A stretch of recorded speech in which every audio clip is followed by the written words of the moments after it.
It's about market research. Actually, incidentally, EasyJet now does have seat reservations. They've abolished all that running on the plane thing. So unfortunately, so you can't get your speedy boarding anymore, because you are given. They do now. I think from April 23rd, they're going to move to online booking, online checking in only, which means that everyone will have a seat number. But you do obviously you have to pay for your drinks. So if you want the flight experience to include any refreshments, then you have to, you're paying.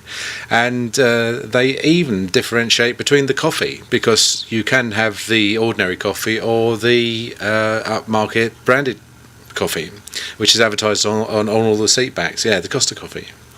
But what they do is a lot of market research. After you've flown with them, you literally get an email questionnaire through saying, what did you think of the boarding process? Did the pilot say hello? Did everybody wave goodbye with a tear in their eye when you left the plane, etc.? So do you think we should be doing much more market research?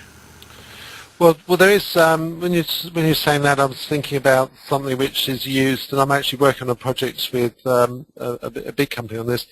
That's called the Net Promoter Score, and that's quite good. It's quite easy to do, and you can do it with SMS messaging. But it's what the Net Promoter Score says is a very simple question: how willing would you be to recommend us to your friends and family? And you give a score between 1 and 10. And based on that, you're able to see how good the experience is, and then feedback on, what do we need to do to improve that score. It's very simple but effective. I think the way that I like to do market research, because it can actually get quite expensive, if it's an established business, I like to look at the existing patients. I have this process I call 5-star.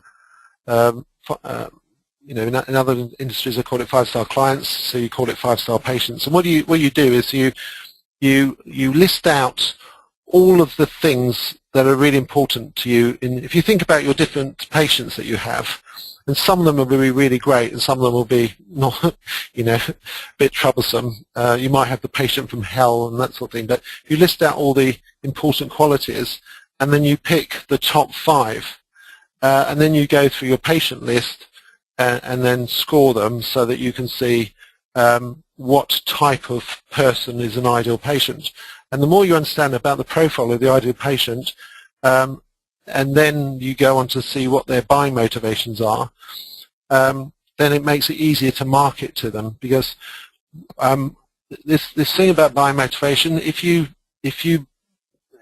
make a marketing message specific to a buying motivation, it becomes a lot more potent, and you get a much better response. So if, for example, you're in your dental practice, you have convenient times for private patients, so Saturdays or evenings or something like that, you might want to do a marketing piece just about that.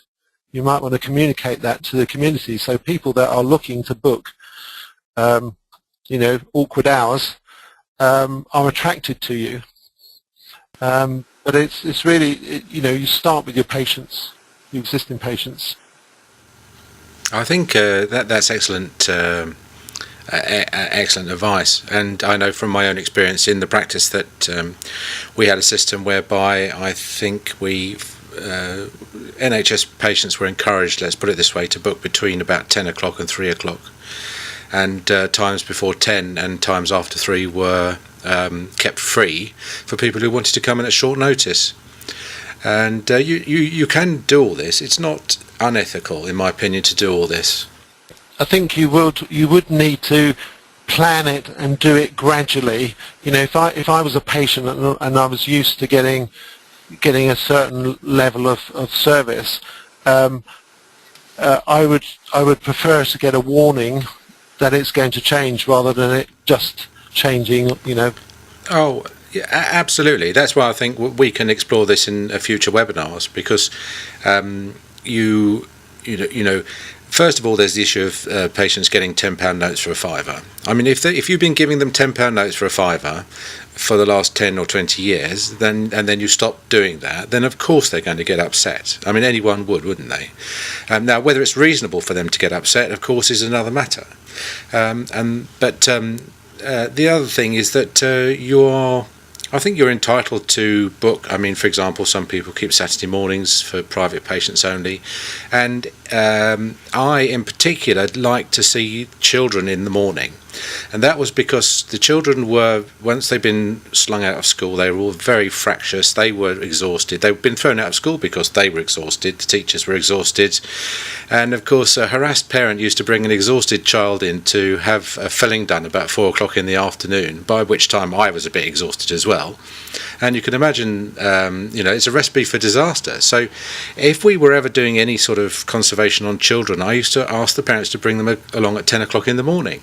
Now, of course, they didn't want to do that because it meant a day off school, and it meant a day off work in most cases because they'd have to take the day off to and then hang around to bring the child in. But clinically, it was absolutely 100% the best decision I ever made because we had so much less trouble.